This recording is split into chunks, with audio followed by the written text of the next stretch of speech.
ગુજરાતી સાહિત્ય ફોરમના રંગમંચ ઉપર આજે રવિવારના સભામાં 268માં એપિસોડમાં કનુભાઈ સૂચક તેમનો શિલ્પ સમીપે એ લઈને આપણી સમક્ષ આવ્યા છે. તો કનુભાઈ સૂચક, એમનો પરિચય આપનાર પ્રીતિ મહેતા, કે જેઓ અમારા મુંબઈના એમ્બેસેડર છે, અને એમનો આભાર વ્યક્ત કરનાર લંડનથી એ પણ અમારા એમ્બેસેડર છે, ભદ્રાબેન વડગામા સહિત આપ સૌનું હું હાર્દિક સ્વાગત કરું છું. ગુજરાતી સાહિત્ય ફોરમ વિશે જો હું આપને ટૂંકમાં કહું ને, તો તે એક નોન પોલિટિકલ અને નોન રિલિજિયસ સંસ્થા છે. દુનિયાભરમાં 60 મિલિયન લોકો ગુજરાતીઓ ફેલાયેલા છે, અને જ્યાં ગુજરાતી જાય, આપ જાણો છો એમ, જ્યાં જ્યાં વસે ગુજરાતી ત્યાં ત્યાં સદાકાળ ગુજરાત, જ્યાં જ્યાં વસે ગુજરાતી ત્યાં ત્યાં ગુજરાતી ભાષા સદાકાળ જાય છે. એવી જ રીતે આપણા ગુજરાતીઓ જ્યાં જ્યાં ગયા છે ને, ત્યાં ત્યાં તે લોકો બધાએ પોતાના પહેરવેશ, રહેણીકરણી, રીત રિવાજ, તહેવારો, ખાણીપીણી બધું જ સાથે લઈને જાય છે. એવી જ રીતે આપણી ભાષા પણ લઈ ગયા છે ત્યાં. અને આજે મને જણાવતા ઘણો બધો આનંદ થાય છે, ગુજરાતી સાહિત્ય ફોરમમાં પણ યુએસ, યુકે, પોર્ટુગલ એ બધા જ દેશમાંથી ઘણા બધા સભ્યો અત્રે પધારેલા છે. આમ જોવા જાઓ 1500 ઉપરથી અમારું સભ્યપદ છે અહીંયા આગળ ગુજરાતી સાહિત્ય ફોરમમાં, અને એમાં 50% બહારના છે, એટલે કે ભારતની બહારના છે. તો એ સૌને હું સ્વાગત પણ કરું છું અને ધન્યવાદ સહ અભિનંદન પણ આપું છું કે આપ બહાર જઈને પણ તમે તમારી માતૃભાષા કે તમારું પોતાપણું એ તમે જાળવી રાખ્યું છે. હું એક ગુજરાતી છું એ ગર્વ સહિત આપ સૌ અત્રે પધાર્યા છો, એનો મને ખૂબ ખૂબ આનંદ છે. દુનિયામાં આટલા બધા ગુજરાતીઓ વસે છે, અને એમને માટે આપણે જે ગુજરાતી સાહિત્ય ફોરમ શરૂ કર્યું છે ને, એમાં સાહિત્ય તો ખરું જ, પણ વધારે ભાર ભાષા ઉપર આપ્યો છે. એટલે કે તમે કોઈ પણ વિષય લઈ આવો, એ વિષયને આપણી ગુજરાતી ભાષા એટલી બધી સમૃદ્ધ છે કે વિષયને ન્યાય આપી શકે છે. આમ જોવા જાઓ તો ક્લાઇમેટ ચેન્જ એટલે કે જલવાયુ પરિવર્તન એ વિષય, કે પછી કોઈ પણ આર્કિયોલોજીનો સ્થાપત્યનો વિષય, કે પછી કોઈ પણ નિબંધ હોય, પ્રવાસ વર્ણન હોય, પુસ્તકનું વિમોચન હોય કે પુસ્તકનો પરિચય હોય, આ બધા જ વિષયો ગુજરાતી ભાષા ખૂબ સરસ રીતે એને માણી શકે છે. તો જાઓ, તમને બધાને આજે ઘણા બધા નવા સભ્યો છે જ, તો તમને બધાને જણાવતા આનંદ થાય છે કે આપ અમારી યુટ્યુબ ચેનલને સબસ્ક્રાઇબ કરશો, જેથી કરીને અમારા જૂના એપિસોડ છે બધા જ તમને સાંભળવા, જાણવા, સમજવા અને માણવા પણ મળશે. હવે જ્યારે તમે ચેનલ ઉપરથી કોઈ પણ વિષય ઉપર તમે સાંભળો છો, ત્યારે જો તમને કોઈ પણ પ્રશ્ન ઉપસ્થિત થાય ને, તો એ પ્રશ્ન આપ કોમેન્ટમાં લખશો, જેથી કરીને એનો જવાબ અમારા વક્તા જરૂર આપશે. તે ઉપરાંત તમને પ્રશ્ન ઉભો ના થાય તો કાંઈ નહીં, પણ તમને સાહિત્ય ફોરમનો આ વિષય ઉપરનું વક્તવ્ય કેવું લાગ્યું એનો પ્રતિભાવ તો આપશો ને. તો તમને એક વિનંતી કરવાની કે આપ આપનો પ્રતિભાવ પણ જરૂરથી આપશો. બીજું, અત્યારે એક પણ વસ્તુ કહું કે અમારા બધા જ એમ્બેસેડર જેમણે આ યુટ્યુબ ચેનલને સબસ્ક્રાઇબ કરી છે એમ માની લઉં છું, તે જ પ્રમાણે દરેક સભ્યો પણ આ યુટ્યુબ ચેનલને સબસ્ક્રાઇબ કરશો, જેથી કરીને સાહિત્યની આ જે ફોરમ છે એ દુનિયાના ખૂણે ખૂણે ફેલાયેલી રહે. કોકિલાબેને કીધું ને એમ સ્વપરિચય આપવો બહુ મુશ્કેલ છે. એમ છતાં એક 2-3 પ્રસંગો મારા જીવનમાં એવા બન્યા કે મારા કોલેજના પહેલા જ વર્ષમાં મને વિનોબા ભાવેજીની પદયાત્રાના એક ગામમાં, જસદણ ગામમાં, મને આયોજક તરીકે આમંત્રણ મળ્યું. અને વિનોબાજી સાથે એ મારો પહેલો પરિચય. ને એ વખતે એમણે કીધું કે ગીતા મારો પ્રાણ છે.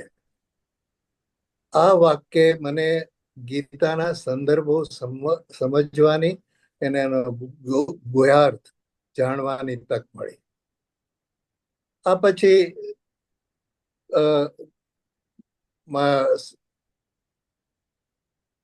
જુહુ જેસીસનો પ્રેસિડેન્ટ બન્યો ત્યારે મેં જે પણ ગુજરાતી સાહિત્યના મોટા મોટા કવિઓ હતા એનો ભાઈદાસ ગૃહમાં એક મુશાયરો કર્યો. સુરેશ દલાલે એનું સંચાલન કર્યું. વેણીભાઈ પુરોહિત, મરીઝ અને અનેક શોભિત ત્યારે નાનો હતો એણે પણ એમાં ભાગ લીધો. આ પછી મારો કન્સ્ટ્રક્શનનો વ્યવસાય અને એમાં ઘણો વ્યસ્ત રહ્યો.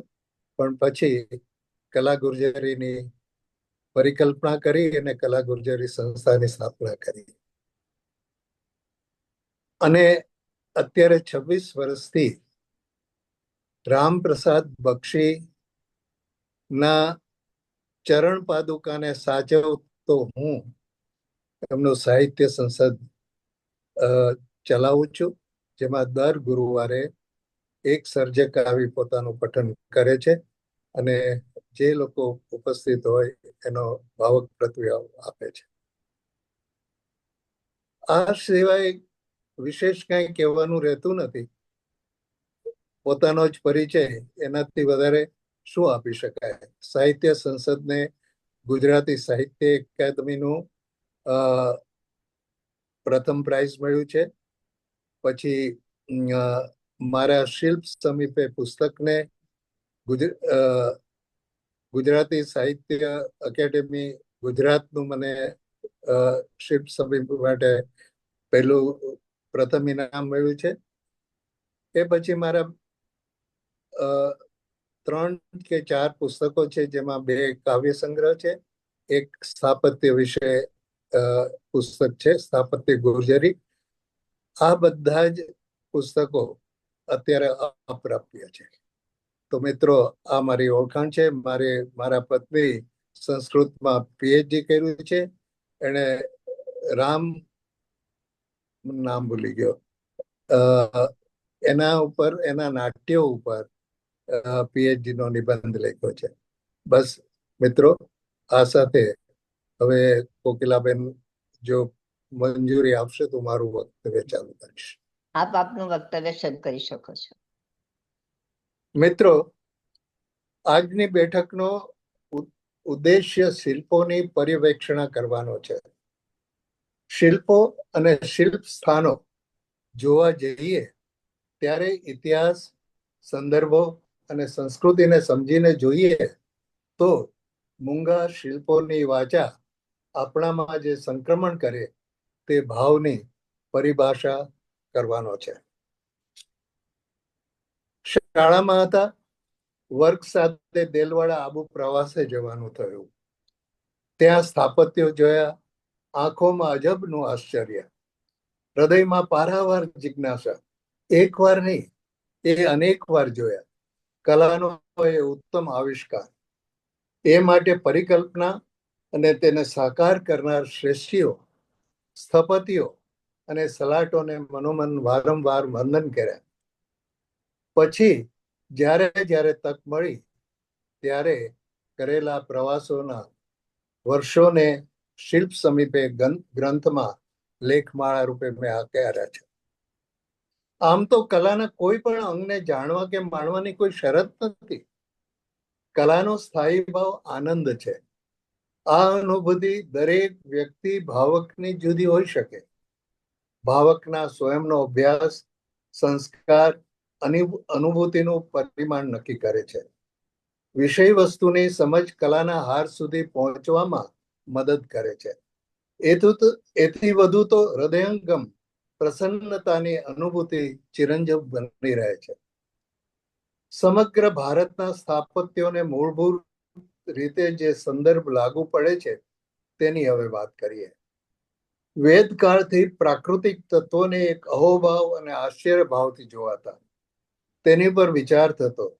કેટલાક કુતૂહલોનું સમાધાન શોધાયું ન હતું. પ્રકૃતિના આશ્ચર્યોને ચમત્કારિક શક્તિ ગણાતી.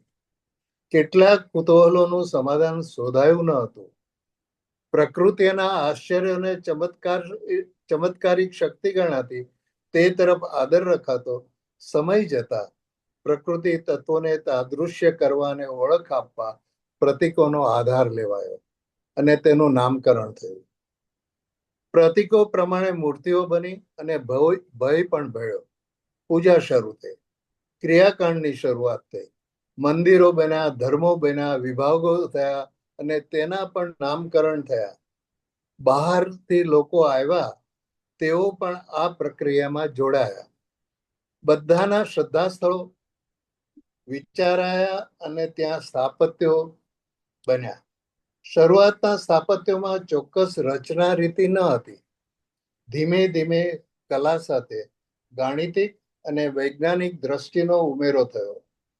પુરાતત્વ વિભાગ દ્વારા વૈજ્ઞાનિક પદ્ધતિથી થયેલા સર્વેક્ષણ મુજબ આ રીતે બનેલા મંદિર સ્થાપત્યોની આયુ વધુમાં વધુ 2000 વર્ષની છે. આધારવિહીન લોકવાયકાઓમાં ઘણી વખત અતિશયોક્તિ થતી હોય છે. સ્થાપત્યોના વિકાસ ક્રમમાં મધ્યકાલીન યુગ ભારતમાં સહિત સમગ્ર વિશ્વમાં સુવર્ણ યુગ તરીકે ગણી શકાય. આ સમયના નવી રચના રીતિ અને તેમાં ઉન્મેષ જોવા મળે છે. પ્રાકૃતિક તત્વો અને માનવીય અભિગમ બંનેનો સુમેળ તે શિલ્પશાસ્ત્ર. અગ્નિ, જળ, વાયુ, ભૂમિ અને આકાશ, તે 5 તત્વો તે પ્રાકૃતિક તત્વો. ધર્મ, અર્થ, કામ અને મોક્ષ તે જીવન ઘડતરના આધાર તત્વો. આ તત્વો સ્થાપત્યોની રચના માટે જે શાસ્ત્રો રચાયા તેમાં આધારરૂપ અને મહત્વના છે. વાસ્તુવિદ્યા માટે જેને એક પ્રમાણ ગ્રંથ ગણવામાં આવે છે તે પ્રાચીન ગ્રંથ માનસારની વ્યાખ્યા મુજબ જ્યાં જ્યાં દેવ, મનુષ્ય, પશુ અને પંખી વસે છે તે સંબંધિત શાસ્ત્ર તે વાસ્તુશાસ્ત્ર. આ શાસ્ત્રો અંગે વિસ્તૃત ચર્ચા અહીંયા પ્રસ્તુત છે, પરંતુ તેમાં સ્થાપત્યોમાં માટે થોડા શબ્દો જે વપરાય છે એ જોઈએ. વાસ્તુ, ઘર, જમીન, વસવાટ માટે આ શબ્દનો પ્રયોગ થાય છે. પ્રચલિત રીતે આપણે ગૃહ પ્રવેશ કે ઘરના પાયા નાખવા માટેની પ્રક્રિયા માટે આ શબ્દ વાપરીએ છીએ. સ્થાપિત એટલે જે સ્થાયી છે તે જમીન, જગ્યા, ઘર, મકાન, સ્થળ, બાંધકામ વગેરે માટે આ શબ્દ વપરાય છે. સ્થાપત્ય રચના, કૌશલ, યોજના, પુરસ્સર, બાંધકામ, કરતબ, કારીગરી, નિર્માણ વગેરે માટે આ શબ્દ વપરાય છે. સ્થપતિ મુખ્ય વડો, મુખ્ય કારીગર, નિર્માણ નિયામક વગેરે. અને પ્રચલિત રૂપે આપણે અંગ્રેજી શબ્દ આર્કિટેક્ટ તરીકે પ્રયોગ કરીએ છીએ. શિલ્પ, ઘાટ, આકાર વગેરે. આ શબ્દ પથ્થર કે માટી કે ધાતુઓમાં ઘાટ કે કોતરણી કરવામાં આવે તે સઘળાને શિલ્પ કહેવાય છે. શબ્દનો સાદો અર્થબોધ તો કરાવે છે, પરંતુ શબ્દની પાછળ વિવિધ અર્થ છાયાઓ તેના ઇતિહાસ અને સંદર્ભો સાથે જોડાયેલો હોય છે. એટલે શિલ્પ સંવાદમાં શબ્દોને તે પરિપ્રેક્ષ્યથી જાણવા જરૂરી છે. ઉપરોક્ત 5 શબ્દો અવિનાભાવી એકબીજા સાથે સંકળાયેલા રહે છે. સ્થાપત્ય સમજવા કર્મ, પ્રજ્ઞા, શીલ અને શૈલીની સંયુક્ત પ્રક્રિયા જાણવી જોઈએ. આમ કરવાથી સ્થાપત્યનું યોગ્ય મૂલ્યાંકન શક્ય બને. સ્થાપત્ય નિર્માણની પ્રક્રિયામાં સ્થપતિ અને તેની સાથે કામ કરનાર માટે શિલ્પશાસ્ત્રમાં વિશેષ મહત્વ છે. તે એટલે કે આર્કિટેક્ટ તે વાસ્તુકલાનો મુખ્ય પુરુષ અથવા સ્થાનાધિપતિ ગણાય છે, જે વેદવિદ, શાસ્ત્ર પારંગત અને વાસ્તુકલાનો જાણકાર હોવો જોઈએ. અન્ય મહત્વના 3 શિલ્પીઓ સ્થપતિની આજ્ઞા અને માર્ગદર્શન મુજબ કાર્ય કરે છે. એક, સૂત્રજ્ઞ અથવા સૂત્રગ્રાહી, જે વાસ્તુ વિદ્યાનો સંપૂર્ણ જાણકાર તેમજ રેખાજ્ઞ નકશા દોરી જાણનાર હોવો જોઈએ. વર્ધકી, માન કર્મજ્ઞ એટલે માપ પરિમાણનો જાણકાર. વિવેકમતી એટલે કે સારા સારનો વિચાર કરી નિર્ણય લે. અને ચિત્રકર્મજ્ઞ ચિત્રકલાનો જાણકાર હોવો જોઈએ. અને 3, તક્ષક, આ કારીગર સલાડ સુથારનો વિભાગ સંભાળે છે. તે પણ શિલ્પ અને તેને લગતા શાસ્ત્રોમાં નિપુણ હોવો જોઈએ. ધારા એટલે કે જમીન ના આધારે એટલે કે સ્થાયી વસ્તુના આધારે રચાય છે તે શાસ્ત્રને વાસ્તુશાસ્ત્ર કહેવાય છે. પ્રસાદ, મંડપ, શાળા, પરબ, રહેઠાણ વગેરેના મકાનો, ઇમારતો વગેરેનો અહીંયા વિચાર થાય છે. સાથે સાથે વાહનો, આસનો, પાલકી, હિંચકો, મંચ વગેરે જરૂરી સુવિધાઓનો અને રાજ રચીલાનો પણ વિચાર થાય છે. આધુનિક અને પ્રચલિત સમજ મુજબ મકાન વગેરે સાથે તેની અંદરની સુવિધાઓનો, જેને આપણે ઇન્ટિરિયર ડેકોરેશન કહીએ છીએ.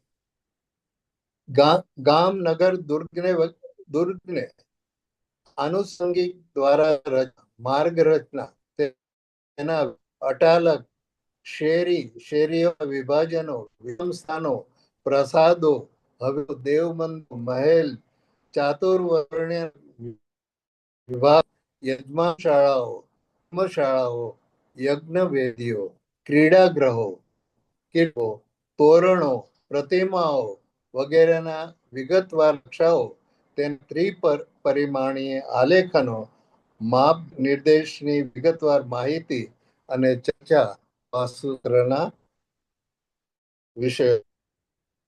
કોઈ પણ ભાષાના પુસ્તકનો અભ્યાસ કરતી વખતે આપણી પોતાની સમજ સ્થિતિને વિસ્તારવી જોઈએ. શબ્દને પોતાની શક્તિ છે. શબ્દ સંદર્ભ રૂપે અનેક અર્થછાયાઓ પ્રગટ કરે છે. આ ઉપરાંત પ્રતીક રૂપે તે વધુ વિસ્તરે છે. કોઈ પ્રતિમા જો ત્રિપ્રમાણિત હોય તો તેનું દર્શન વાસ્તવિક થવું શક્ય તો છે, પરંતુ ભાવ પ્રમાણિત એટલે કે ભાવ પરિણીતિ તત્વ તપાસ્યા પછી જ પ્રતિમાને પૂરી રીતે જાણી શકાય. શિલ્પ યાત્રા આંખથી અનંત સુધી લઈ જઈ શકે. કળા અનુભૂતિની અભિવ્યક્તિ છે ને શિલ્પ શબ્દ આમ તો કોઈ પણ કળા કારીગરી માટે પ્રયોજાય, પરંતુ ઘાટ આપવાની કલા માટે વધુ વપરાય છે. આપણે ઘાટની કલાના શિલ્પ સમીપે જવું છે. એક ઉદાહરણ તરીકે કવિકુલ ગુરુ કાલિદાસ તેના મહાકાવ્યો કુમાર સંભવમાં પાર્વતીના તેમજ મેઘદૂતમાં યક્ષપત્નીના દેહ સૌંદર્યનું વર્ણન કરે છે. તે વર્ણનને અનુરૂપ લાલિત્ય અને ભાવને પથ્થરમાં પ્રગટાવવા સમજ અને શિલ્પ સર્જનની પ્રતિભા વગર શક્ય ન બને. આવા અદ્ભુત કસબના દર્શન ભારતના શિલ્પોમાં સાકાર થયા છે. એક અન્ય ઉદાહરણ તરીકે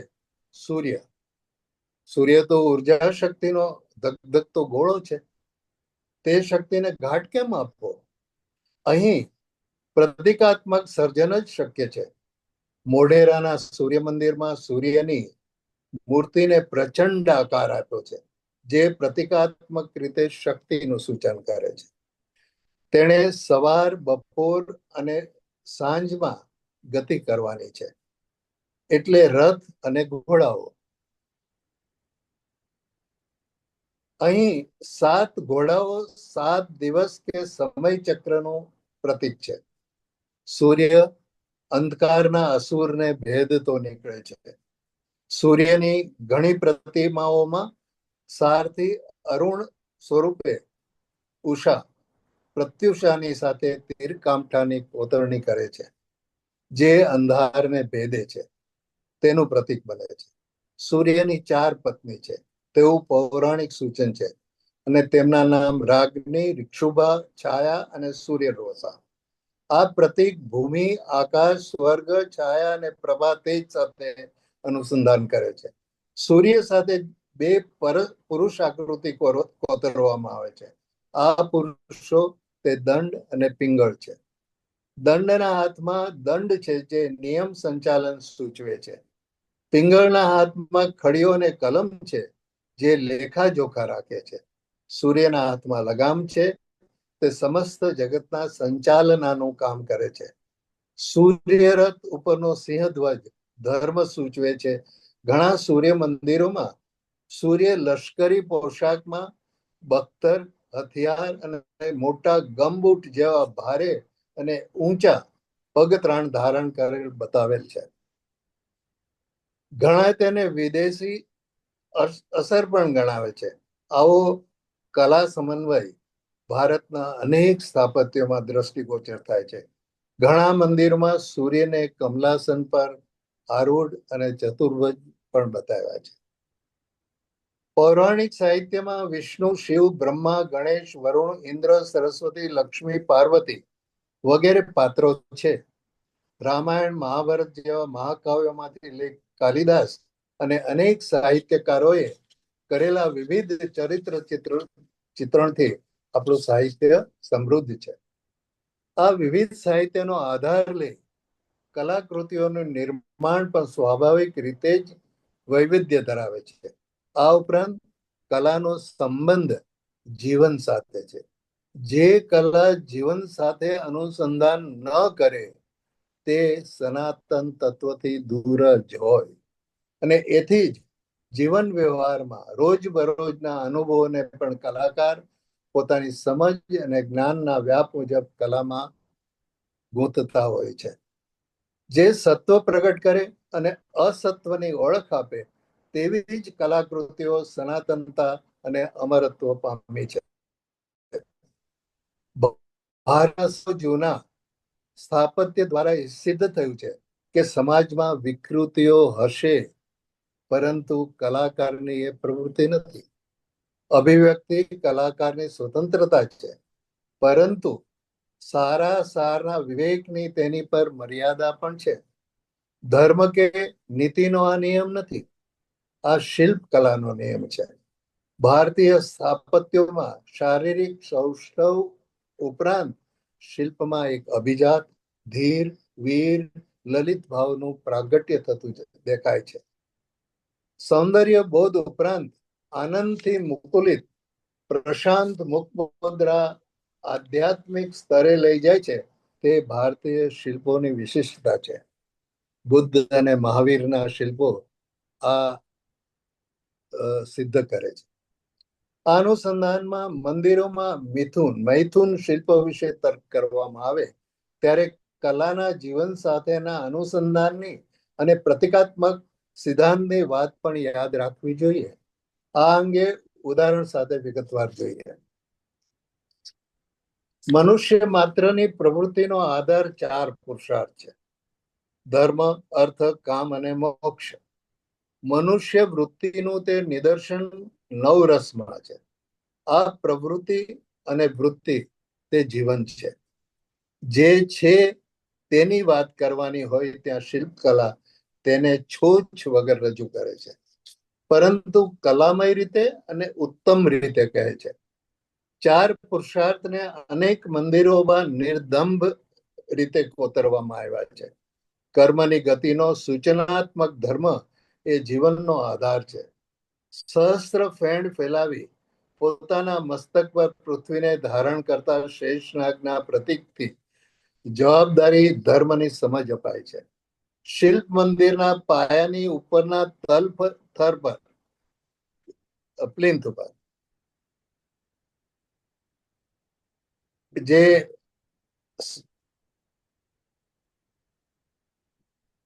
શેષનાગના પ્રતીકથી એ જવાબદારી એટલે એનો ભાર ઉપાડવાની જવાબદારી ધર્મની સમજ આપે છે.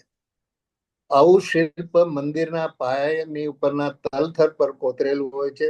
તે પછીના ભાગ પર અર્થવ્યવસ્થા પર આધારિત પુરુષાર્થને આનુષંગિક ઘટનાઓ, સામાજિક વિધિઓ, સંગ્રામ, યુદ્ધો, વિવાહ, લગ્ન વિધિઓ, કથાઓ વગેરેના શિલ્પો બનેલા હોય છે. સંગ્રામ, યુદ્ધો મંદિરના મંડપની બહારની દિવાલો ને તેના કર્ણ ખૂણાઓમાં મિથુન શિલ્પો હોય છે. સ્ત્રી પુરુષ યુગ્મના પ્રતીક દ્વારા આનંદની ચરમસીમા પર ના એકત્વ અને જીવનના સાતત્ય માટે અનિવાર્ય કામની ઉપાસના અંગે આ શિલ્પો છે. ખાસ નોંધ લેવાની એ છે કે આવું એક પણ શિલ્પ મંદિરના અંદરના કોઈ પણ ભાગમાં કોતરવામાં આવતું નથી. એ ઉપરાંત બહારની બાજુએ પણ સરખામણીમાં તેનું પ્રમાણ 4 પુરુષાર્થના શિલ્પ પ્રમાણથી વધતું નથી. આ ભાગની ઉપર ઋષિ મુનિઓના શિલ્પો, મહાકાવ્યના પ્રસંગો કે અન્ય કથાઓ દ્વારા શાંતિપદ, ઉર્ધ્વગામી વૃત્તિથી નિવૃત્તિ તરફ દોરતા શિલ્પો છે. પરમ શાંતિનો માર્ગ તે ઈશ્વરના આરાધ્ય દેવની નિશ્રામાં મંદિરની અંદર મંડપથી ગર્ભગૃહ સુધીમાં મળશે. અહીં દિવાલો, સ્તંભો, ગુંબજ અને ગર્ભગૃહના પ્રદક્ષિણા પથ પર ઉત્તમ શિલ્પો કોતરાયા છે. સાદી સમજ એ છે કે મનુષ્ય જીવનના આ 4 પુરુષાર્થને વિવેક પુરસર જીવી જવાના છે. મંડપ, હવે મંદિરના ભાગોની મંડપ 3, 4 કે 10 અથવા દ્વિગુણ ત્રિગુણ પ્રમાણસરમાં બંધાવેલા ચોરસ પ્રાસાદ મંડપ કહેવાય. મંડપની બહારની ભીતોની નીચે બેઠક ખુરશી કે થાલને અલંકાર યુક્ત બનાવવામાં આવતા તેને ભદ્ર કહેવાય. ભદ્રને જેટલા પાસા હોય તેટલા પાસાનો ભદ્ર તે મંડપ કહેવાય. મંડોબર, ખરશિલાઓ જે પ્લિન્થ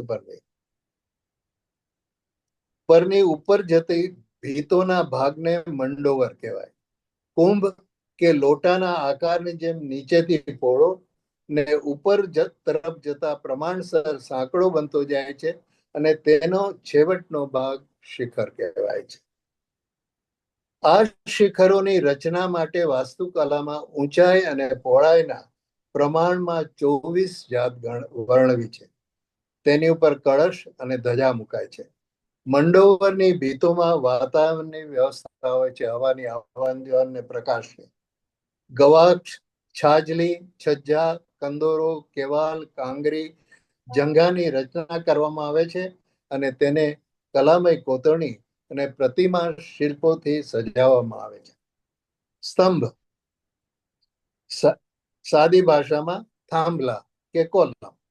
સ્તંભોની અદ્ભુત કોતરણી સૌંદર્યબોધ આપતો સત્ય, શિવ અને સુંદરમનો સંદેશો મળે છે. વિશ્વના કોઈ પણ સ્થાપત્યને મંદિરના કલામય કોતરણીથી દીપતા સ્તંભો અને સ્તંભ રચનાની તોલી મૂકી શકાય નહીં. વિશ્વની ઘણી જૂની કહી શકાય તેવી સંસ્કૃતિઓમાં સુંદર સ્તંભ રચના જોવા મળે છે. આમ છતાં નિર્વિવાદપણે આપણા સ્થપતિઓની સ્તંભ રચનામાંથી તેઓએ શીખવાનું રહે છે.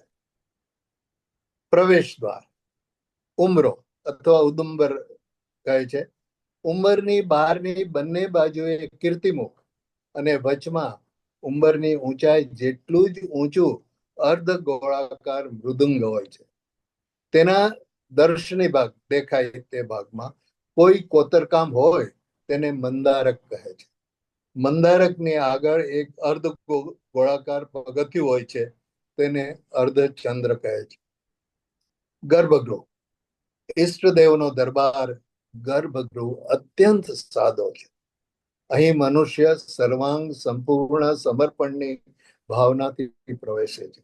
મનની શાંતિ, નિર્વાણ, મોક્ષનું આ અંતિમ ધામ છે.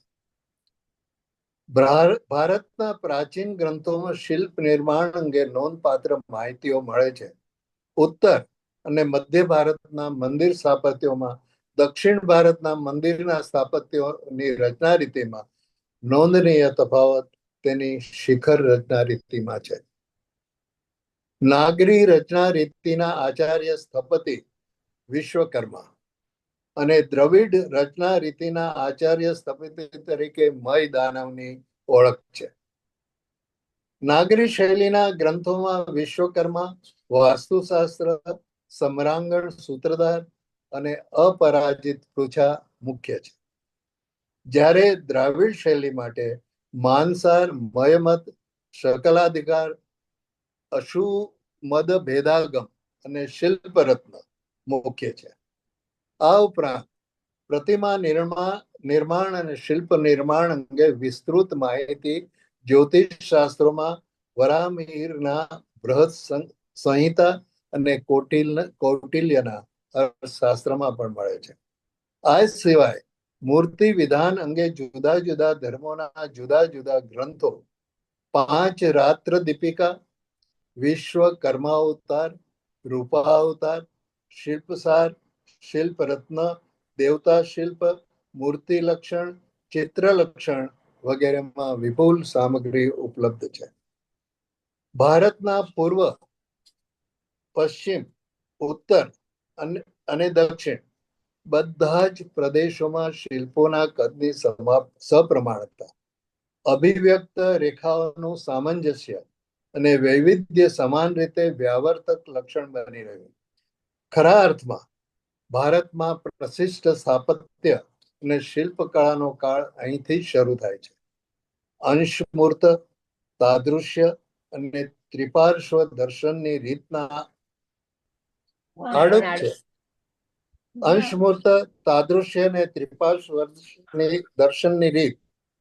અહીંયા અંશમૂર્ત એટલે સીધે સીધું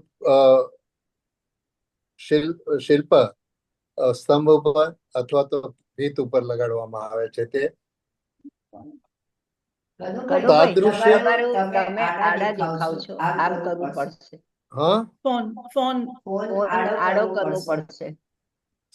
મારો ફોન આડો જ છે, પણ તો સીધો કરો. સીધો કરીને હવે આડો કરો. બસ બરાબર છે. ચાલ.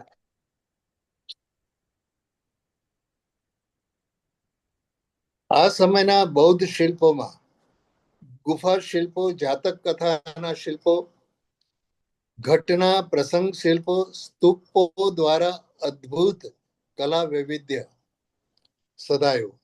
આ કાળની ગાંધાર શૈલીના શિલ્પો દ્વારા વેશભૂષા, હાવભાવ, શૃંગાર, પરિધાન, દેવદેવીઓના સાંકેતિક ચિહ્નો, હથિયારો વગેરેની કોતરણીમાં ભારતના સલાટોનો સ્વયંસિદ્ધ કસબ દેખાઈ આવે છે.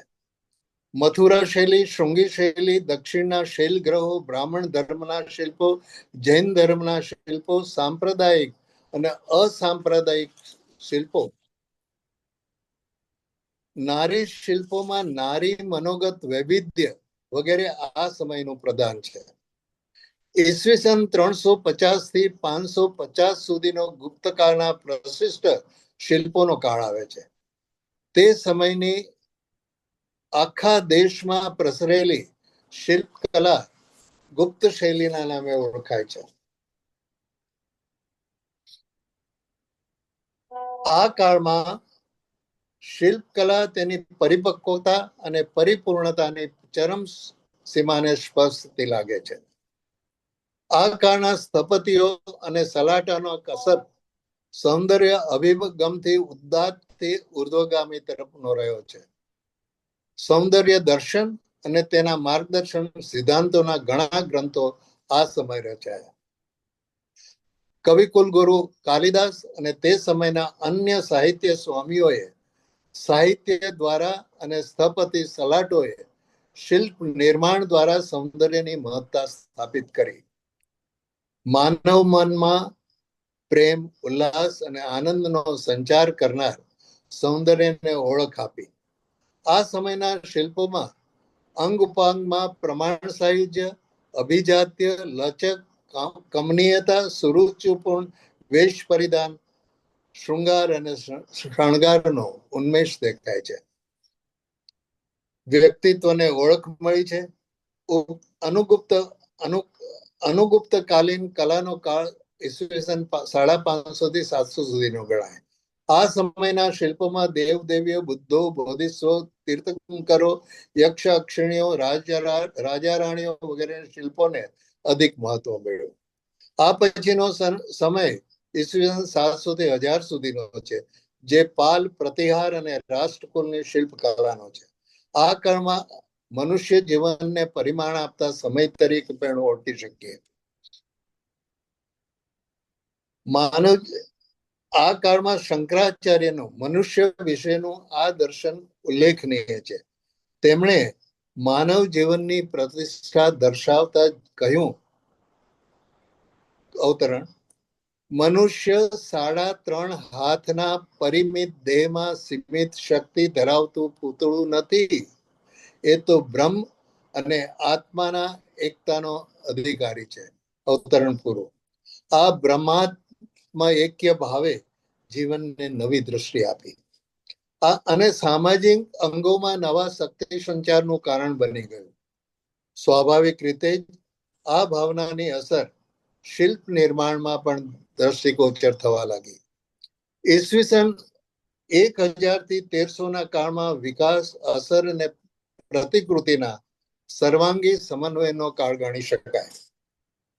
શિલ્પશાસ્ત્ર, વાસ્તુશાસ્ત્ર માત્ર મૂર્તિ વિધાનમાં સીમિત દર્શન ન હતું, તે 64 કલાઓનું શાસ્ત્ર ગણાતું. વાસ્તુશાસ્ત્રમાં દિશાઓના ગુણધર્મો બતાવવા દિશાઓના અધિનાયક દેવ નક્કી કરવામાં આવ્યા છે. તે મુજબ સ્થાપત્ય માટે જરૂરી વાતાવરણનું પરિમાણોનું માર્ગદર્શન પણ પ્રાપ્ત થાય છે. નકશાઓ બનતા તેમાં ગાણિતિક અને ભૌમિતિક પરિમાણોની ગણતરી પ્રમાણે રચના થતી. ભારતમાં અન્ય સ્થાપત્ય રીતિઓની અસર આવી તે પહેલા આ પરિમાણો આખા ભારતમાં માન્ય ગણાતા અને વાસ્તુ પુરુષ મંડળ તરીકે ઓળખવામાં આવતા. આ મંડળોના દેવ અને તેના મહત્વના આકાર માટે ચોરસ ચોકઠા ગોઠવાતા. તેને પદ વિન્યાસ કહેવાતું. એક ચોખંડાથી 10 ચોખંડાની રચનામાં દરેકને પદનું નામ અપાતું. હિન્દુ ધર્મમાં સગુણ અને નિર્ગુણ ઉપાસના થતી હોય છે. તે મુજબ સગુણ અને પૂર્ણરૂપ અને નિર્ગુણ એટલે નિરાકાર મૂર્તિ સ્વરૂપો મુજબ સ્થાપત્યમાં મંડળોના સ્થાન અને સંખ્યા ગણતરીમાં લેવાતા. સ્થાપત્યોમાં આકારની રીતે જોવા જઈએ તો માત્ર 5 આકારોની આજુબાજુ કામ થતું.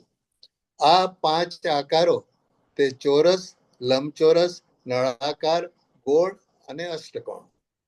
આ આકારો સાથે વાસ્તુશાસ્ત્રના નિયમો મુજબ કામ કરવાની મર્યાદા રહેતી. કુશળ સ્થપતિઓની પરિકલ્પના અને રચના કસરતી મંદિરોના સ્થાપત્યો આજે પણ અનન્ય છે.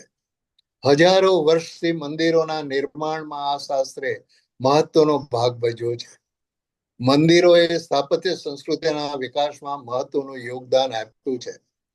તે સમયથી વાસ્તુ અને શિલ્પશાસ્ત્ર એકબીજાના પર્યાય બની રહ્યા છે. ભારતીય સ્થાપત્યમાં દ્રષ્ટિપાત કરતા પહેલું તારણ એ નીકળે છે કે મંદિર રચનાનો હિસ્સો મોટો અને મહત્વનો રહ્યો છે.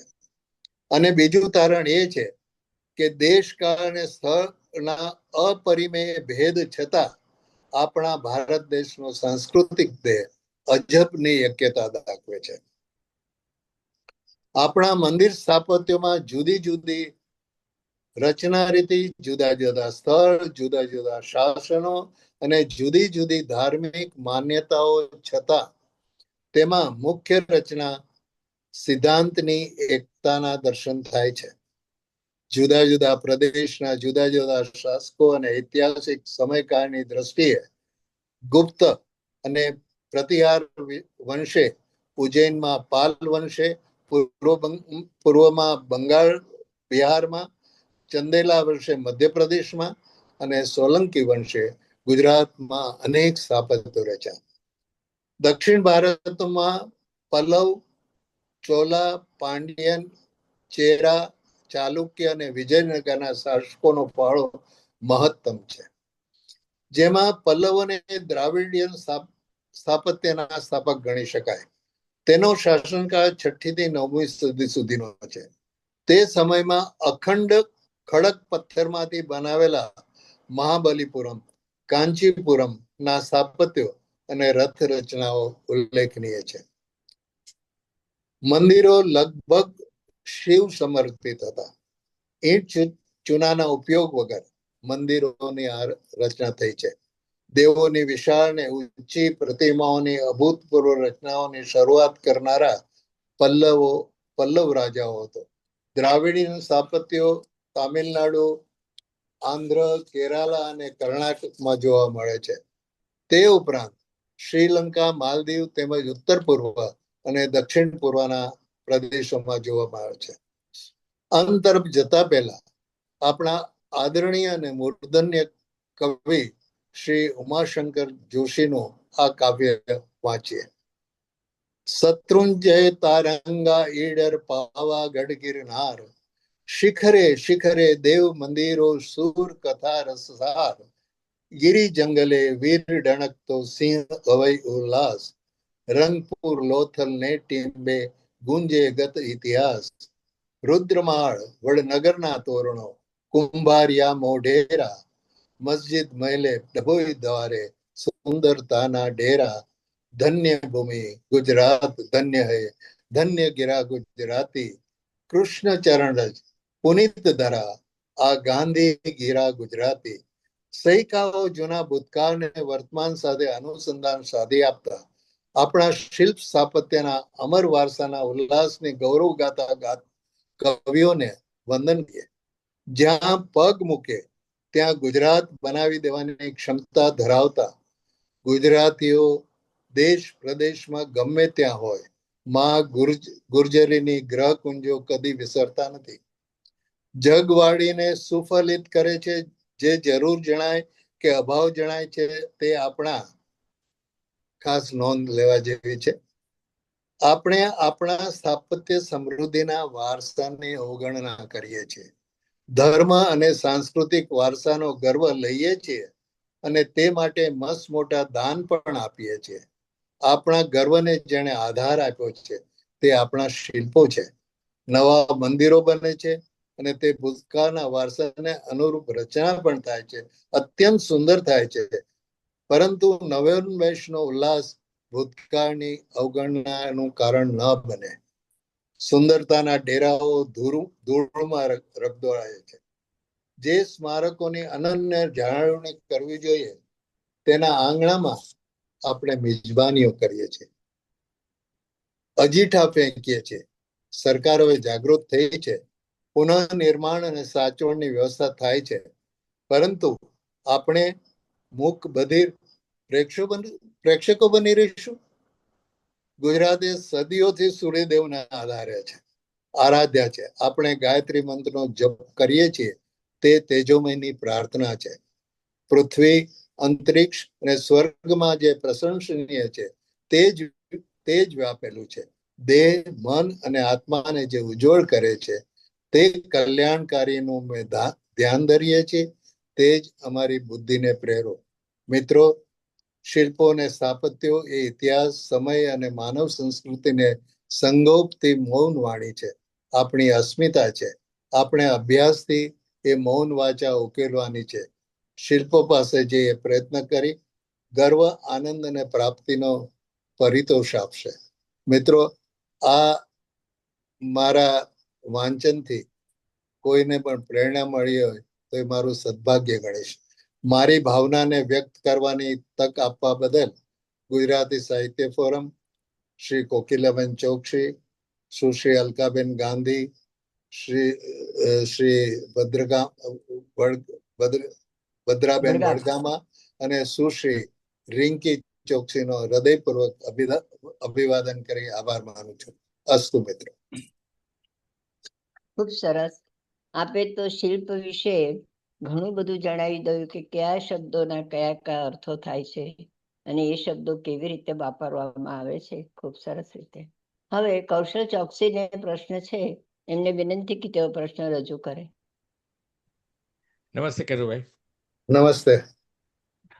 તો તમે જેમ કહ્યું કે શિલ્પશાસ્ત્ર લગભગ 64 કલાઓનું જેથી જોડાયેલું છે, તમે એ પણ કહ્યું કે મંદિર સ્થાપત્ય એ જે આપણો પાયો છે, એટલે અને છેલ્લે તમે 5 મિનિટ જે વાત કરી એમાં એવું લાગે કે તમે માહિતી કરવા કરતાં એક સાંસ્કૃતિક જાગૃતતાનું આમંત્રણ તમે આપી રહ્યા છો.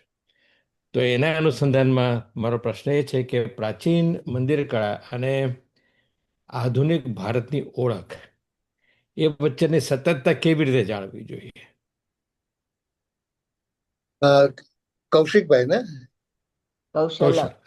કૌશલભાઈ, આ જાળવવાનું કામ તો એક મોટામાં મોટું એ છે કે આપણે ઘણા બધા લોકો પ્રવાસ કરે છે અને સ્થાપત્યો જોવા જાય છે, મંદિરોના દર્શન કરવા જાય છે, પરંતુ જે સ્થાપત્યોની પાછળનો ઇતિહાસ જાણ્યા સિવાય અને સંદર્ભો જાણ્યા સિવાય જાય છે, તેઓનો ખાલી પ્રવાસ થઈ જાય છે.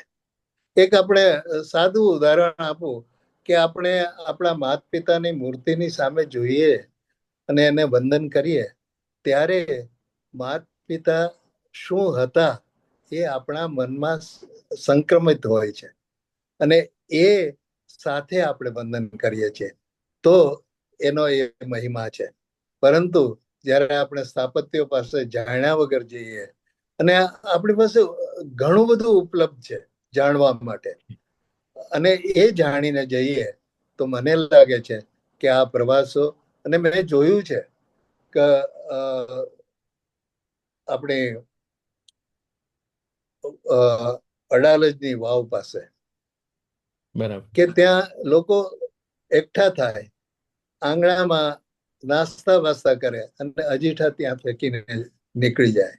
એટલે એ જે માન થવું જોઈએ એ માન તો જ થાય કે જો આપણે એને ઇતિહાસ જાણતા હોય, એના સંદર્ભો જાણતા હોઈએ, તો એ આપણા શિલ્પો છે મૂંગા નથી, એની પાસે વાચા આપણે જ આપી શકીએ એવું છે. બરાબર અને છે. કદાચ એમાં એવું પણ કરી શકાય કે અમે ઘણી વાર પેલું છે કે સાસ બહુ કા મંદિર છે, સેકન્ડ BC નું મંદિર છે, તે દૂરથી એવું લાગ્યું કે એક બોર્ડ હતું ત્યાં, એનું મને એમ કે એના ઉપર લખેલું હશે કે આ શેના માટે છે, તો એ ખાલી પબ્લિક નોટિસ હતી, બીજું કંઈ લખેલું નહોતું કશું એમાં. એટલે એમાં કૂતરા ફરતા હતા ત્યાં એની અંદર બધા. એટલે પરિસ્થિતિ એમ છે કે સેકન્ડ BC આ કહ્યું કે આ કેટલી બધું આપણું એ કહી શકાય. તમારી વાત બરાબર છે. અને બીજું એ છે કે તમને પોતાને કયું મંદિર કે મૂર્તિ સૌથી વધારે પ્રભાવિત કરે છે? મને મને અત્યારે નામ કેમ ભૂલી જાઉં છે, રાણકી વાવ. રાણકી વાવના જે શિલ્પો છે, કૌશલભાઈ એની ઉપર PhD કરવામાં આવ્યા છે અને તમને નવાઈ લાગશે કે એ PhD એના શૃંગાર જે છે મૂર્તિઓ પર, એ શૃંગારના, એના અંબોડાની રચનાઓના, અને બીજું જે PhD નો ગ્રંથ મેં જોયો છે, એ ગ્રંથમાં આની ઉપરથી વૈદક કેવી રીતે કરી શકાય, એ મારો અભ્યાસનો વિષય નથી, પણ આવા PhD ના થયા છે. એટલે એવું નથી કે, અને આજ રાણકી વાવ પાસે પણ મેં જોયું હતું જ્યારે અમે ગયા હતા ત્યારે, કે બાવળ ને કાંટાઓની વાડ, અને એ અંદર જવા માટે અમારે હાથ ને લોહીવાળા કરવા પડ્યા હતા. અને પછી અમે, પણ અત્યારે તો ઘણી બધું સુંદર ગુજરાત ગવર્મેન્ટ અને સારી રીતે સંભાળ લઈ રહી છે. એ મોટામાં મોટી આપણે કહી શકાય કે સિદ્ધિ છે. Thank you. ખૂબ સરસ. તમે આ જે શિલ્પ અને સ્થાપત્યમાં પાટણની રાણકી વાવ તમે ખૂબ ગમી, અને એના વિશે બી તમે ત્યાંથી કંઈક તો તમે લાવ્યા જ હશો, તો એ વિશે બી થોડું કહેશો તો ગમશે. તો અમારા શ્રોતાઓ ત્યાં જાય ત્યારે તમારી વાત ધ્યાનમાં રાખીને જાય કે મારે શું ત્યાં જોવું જોઈએ. બેન, એક વાત કહું કે જે મૂળભૂત રીતે લોકોને અત્યારે ગૂગલ જેવા એઆઈ ના પેલા છે, એમાં બધી જ માહિતીઓ મળે છે.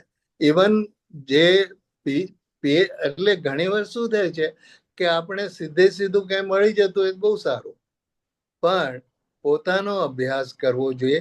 અને મેં જે ઉદાહરણ કૌશલભાઈને આપ્યું કે તમે મા બાપની સામે જે રીતે જાઓ, આજે હું તમને એક મહાવીરની મૂર્તિ, એની મહાવીરની મૂર્તિમાં જે શાંત ભાવ અને એ તમને એને પ્રણામ કરવા પ્રેરે એવું સુંદર શિલ્પ કઈ રીતે થતું હશે? એ સલાટોમાં જો એ ભાવ ન હોય તો એ ભાવ કેવી રીતે ઉતારી શકે? તો જ્યાં સુધી આપણે દર્શકો કે ભાવકો એ ભાવની પૂરેપૂરી એક કદાચ આડી વાત થશે, પણ પ્રથમ તીર્થંકર ઋષભદેવ ને ઋષભદેવ એક બહુ સુંદર વાત કરી છે કે હું સિદ્ધ છું એવું તમે માનો છો, પણ જો સિદ્ધ છું એમ માનતા હો તો એ સિદ્ધ તમે પણ થઈ શકો છો જો તમે આવા જ કાર્યોને આ રીતનો જ અભ્યાસ કરો તો. શિલ્પ શાસ્ત્રીઓ ઘણા હશે અને શિલ્પની વાત કરતા પણ ઘણા હશે, પણ ક્યારે પણ, અને ઇવન મારા શિલ્પ સમીપે પુસ્તકોમાં બી મેં કોઈ પણ જગ્યાએ તમારે કેમ ત્યાં જવું ને કેમ પહોંચવું ને શું કરવું એ કોઈ માહિતી આપી નથી, કારણ કે એટલું તો ભાવકો ઉપર છોડી દેવાની સર્જકની ઈચ્છા હોય છે. ખૂબ સરસ. પણ આ જે બધા સ્થળો છે આપણા, અને એમાં પણ આપણા ભારતની અંદર 4 દિશામાં 4 દિશાઓના સ્થાપત્ય કંઈક અલગ પ્રકારના હોય છે. તમે સાઉથમાં જઈએ તો પેલું ઉપર બનાવેલું હોય છે 7 કે 8 કે 9 એની પેલી બારીઓ હોય છે. કેદારનાથનું મંદિર જુઓ તો તેની ઉપર કરીને ઉપરથી ખાલી ગોળ જ છે અને ઉપર 4-5 કળશ મૂકેલા છે. એટલે ભારત એક હોવા છતાં 4 દિશાના સ્થાપત્ય જુદા કેમ પડે છે મંદિરોમાં? મેં મારા લેખમાં જ કીધું, જે વાંચ્યું પઠનમાં જ મેં કીધું કે 2 ખાસ કરીને રચના રીતિ છે. એક નાગરી રચના રીતિ, જે શિખર રચના રીતિથી ઓળખાણ છે, જે નીચેથી ઉપર શિખર સીધું જાય છે. જ્યારે દ્રાવિડ રચના રીતિમાં એ શિખરને નીચેથી પોળું થઈને ઉપર સુધી જાય છે. અને એમાં ગવાક્ષો ને જે તમે કહો છો ને એ બધું હોય છે, પણ ઉત્તર દક્ષિણના સ્થાપત્યો જુદા નથી. આ 2 જ રચના રીતિથી મોટા ભાગના સ્થાપત્યો થયેલા છે. ખૂબ સરસ. ઘણી બધી માહિતી મળી, અને હવે હું પણ અને અમારા પ્રેક્ષકો પણ જ્યારે બી શિલ્પ જોવા જશે ત્યારે હું એવી આશા રાખું છું કે દરેક જણ પહેલા એનું સંપૂર્ણપણે એનું જ્ઞાન પ્રાપ્ત કરે, બરાબર સમજે, અને પછી જોવા જાય તો એમને દરેક શિલ્પ એમની સાથે વાત કરતું હોય એવું લાગી શકે. આટલું તાદાત્મ્ય હોય તો ખૂબ સરસ રીતે આપણે કંઈ પણ ઠેકાડી દઈએ. ત્યાં પછી છે ને તમે કઈ એવી ક્ષુલ્લક બાબત નાસ્તો કરવાની આવે જ નહીં, કારણ કે એ શિલ્પમાં એટલા તન્મય થઈ જઈએ છે કે આપણે આવે નહીં, અને શિલ્પ સાથે વાતો કરવાની પણ ખૂબ મજા આવશે. એટલે શ્રોતા મિત્રોને પણ આજે એક વિનંતી કે જ્યારે પણ જોવા જાઓ ત્યારે આપ બરાબર એનો અભ્યાસ કરીને જશો, જેથી તમે એનો આનંદ સારી રીતે માણી શકશો. ખૂબ સરસ કનુભાઈ. હવે આટલું સરસ આપણે ખૂબ સરસ રીતે કરું ભાઈ, આપ મને ઘણી બધી વસ્તુઓ જણાવી, અને અમુક શબ્દો તો મારા માટે બી સાવ નવા હતા. અને મને એવું થાય કે જો મારે કદાચ કાલે ઉઠીને શિલ્પ બનાવવું હોય તો મારે પહેલા તેમની પાસે આ બધા શબ્દોની વિગત જાણવા જવું પડે. આમ ખૂબ સરસ રીતે એમણે બધું સમજાવ્યું. તો શિલ્પ સમીપે મારું પુસ્તક વાંચજો. ચોક્કસ વાંચે, ચોક્કસ. હવે અમારા એક ખૂબ જ જેમ કૌશલભાઈ છે ને દરેક વખતે પ્રશ્ન પૂછી અને તાદાત્મ્ય અને એકદમ વાતાવરણ જીવંત કરી શકે છે, એવા જ સુરેન્દ્રભાઈ છે જેઓ અમેરિકાથી છે, તેઓ પણ ખૂબ સરસ રીતે એમનો વાત રજૂ કરશે. સુરેન્દ્રભાઈ. નમસ્તે કોકિલાબેન. હાજી, થેન્ક યુ કોકિલાબેન. કનુભાઈ, તમે જે તમારા અભ્યાસના નિચોડથી અમને જે વિસ્તૃત માહિતી આપી, અમારા માટે એક બહુ જ સબળ ભૂમિકા બાંધી આપી. હમણાં જ કોકિલાબેને કહ્યું તેમ કે હવે આજના શ્રોતાગણમાંથી જે કોઈ ભારતના કોઈ પણ શિલ્પની મુલાકાત લેશે એ એક નવું પરિમાણ લઈને જશે. હું મારી વાત કરું તો મેં અત્યાર સુધીમાં 2 નોંધપાત્ર શિલ્પો અથવા શિલ્પો તો ન કહે એથી વધારે મોઢેરા અને રાણકી વાવ, જે તમે કહ્યું કે તમને પણ બહુ ગમેલું છે, એ બંને મેં જોયા અને એથી હું સમૃદ્ધ થયો એમ કહી શકાય. ત્યારે આ તમારું આ વક્તવ્ય સાંભળ્યું નહોતું, પણ એમ કહું વિથ ઓલ ડ્યુ ન્યુટ્રાલિટી કે ભાવુકતા પોતાનામાં કેટલી છે એના પ્રમાણે આપી શકીએ અને બહુ જ રસથી મેં માણ્યું. હવે આજના તમારા વક્તવ્યથી મેં હમણાં કહ્યું તેમ જે અભ્યાસનું નિચોડ તમે આપ્યો, કેટલીક એમાં ઘણી શાસ્ત્રીયતા હતી પણ બહુ જ ઉપયોગી અને ખૂબ રસપ્રદ હતી. તો મારે એટલું જ કહેવું કે તમારો ઘણો આભાર અને તમે અમને વિચાર સમૃદ્ધ કર્યા. એક વાત મને જે ખાસ ગમી, એકદમ તમે શરૂઆતમાં કહ્યું મૂંગા શિલ્પોની વાચા, એ બહુ સરસ એક્સપ્રેશન છે. તમને અભિનંદન. બસ મારે એટલું જ કહેવું છે.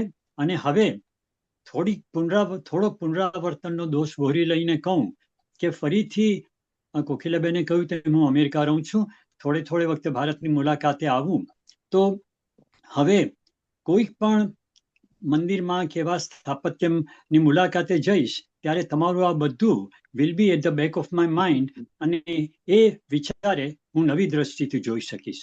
થેન્ક યુ બંનેને, કોકિલાબેન, કનુભાઈ. હાજી. સાચે સાચ આજે સર્વ શ્રોતાજનોને આપે નવી દ્રષ્ટિ તો આપી છે કે કઈ રીતે શિલ્પ જોવા જવું પડે. હવે આવતા રવિવારે આપણી આ સફર તો ચાલુ જ છે. 5.5-6 વર્ષ સેવા આવ્યા છે. આજે 268મો એપિસોડ પણ થાય છે. તો આવતા રવિવારે આપણે આટલો સરસ જ આપણો એપિસોડ ગયો, પ્રોગ્રામ થયો. કનુભાઈએ ખૂબ જ મહેનતપૂર્વક એમની રજૂઆત પણ કરી. તો હું લંડનના જે એમ્બેસેડર છે ભદ્રાબેન વડગામા, એમને હું વિનંતી કરીશ કે તેઓ આભાર વ્યક્ત કરે. નમસ્તે કોકિલાબેન, અને મને આભાર વ્યક્ત કરવા માટે મોકો આપ્યો તે બદલ તમારો આભાર માનું છું. તમે જેમ કહ્યું તેમ ખરેખર કનુભાઈ, તમે તો આખી વોકેબ્લરી ડિક્શનરી બનાવી શકાય એટલા બધા નવા શબ્દો અમને તમે સંભળાવ્યા. અને હું તો એ સાંભળીને જ કે શિલ્પકળા માટે કેટલા બધા શબ્દો છે અને એમનો દરેકનો અર્થ, એક શબ્દનો અર્થ તમે જે રીતે સમજાવ્યો એ પણ ઘણું બધું એમાંથી જાણવા મળ્યું. અને જેમ સુરેન્દ્રભાઈએ કહ્યું તેમ મને પણ એક વાક્ય બહુ ગમ્યું, જે છે તેની વાત શિલ્પકળા છોછ વિના કરે છે. મને ખૂબ ગમ્યું એ પણ કે શિલ્પકળા માંથી આપણને કેટલું બધું જાણવા મળે છે. અને આપણે સૂર્ય મંદિરનું તો લેક્ચર આપણે સાંભળ્યું જ હતું એનું વક્તવ્ય, એટલે અમને કનુભાઈએ જે કહ્યું જે રીતે એમાંથી વધારે જાણવા મળ્યું કે સૂર્યના જુદા જુદા શિલ્પો કેવા હોય છે, એનો અર્થ શું હોય છે, એ બધું ઘણું બધું નવું જાણવા મળ્યું. અને કનુભાઈ, આપણે વાસ્તુશાસ્ત્રમાં માનીએ છીએ પણ વેસ્ટર્ન આર્કિટેક્ચરમાં વાસ્તુશાસ્ત્રને આટલું મહત્વ નથી હોતું કે કંઈ મહત્વ જ નથી હોતું. તો એમાં કઈ એના વિશે તમે કઈ કહી શકો?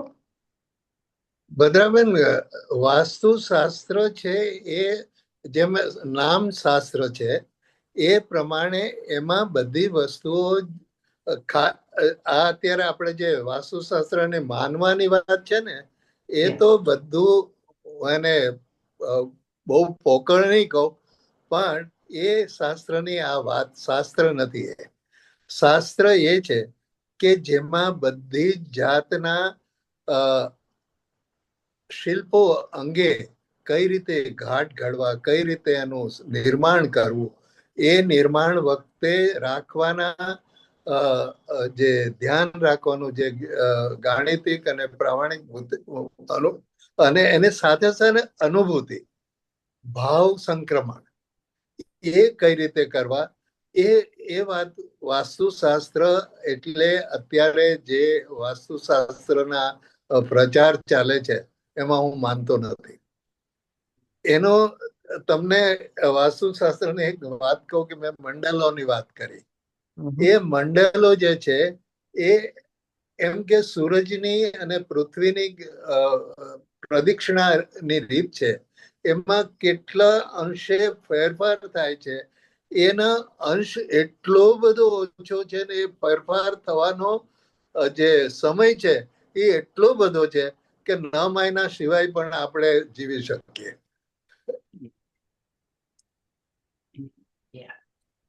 અને મેં ત્યાંના સ્થાપત્યોની રચના વિશે બી, વેસ્ટર્નના વિશે બી લખ્યું છે. હાજી. બસ તો તમારો ખૂબ ખૂબ આભાર અમને આટલું સુંદર રીતે બધું સમજાવ્યું એ બદલ. અને હું જોઈ શકું છું કે તમે કેટલી હદે એ લેવલ પર તમે અમને બધું સમજાવ્યું છે. એટલે પુસ્તકની અંદર તો જે આર્કિટેક્ટ જે હોય એ લોકોને આઈ વિશ કે my husband food read it. A architect છે પણ એમને ગુજરાતી સમજણ નહીં પડે, પણ મને એમ હતું કે તમે થોડી સ્લાઇડ્સ પણ બતાવશો. પણ એનીવે ખૂબ ખૂબ આભાર. અને તમારો સાહિત્ય ફોરમનો તેમજ શ્રોતાજનોનો પણ કે બહુ પ્રેમથી બધાએ તમને સાંભળ્યા. અને ફરી પણ મળીશું. આભાર. ખૂબ સરસ. હવે આજનો આપણે જે કાર્યક્રમ છે એને, એ સફરને હું દરેક વખતે કહું છું એ પ્રમાણે અલ્પ વિરામ આપીશું. અને આ સફર આપણી આગળ ચાલુ જ રહેશે. અને આવતા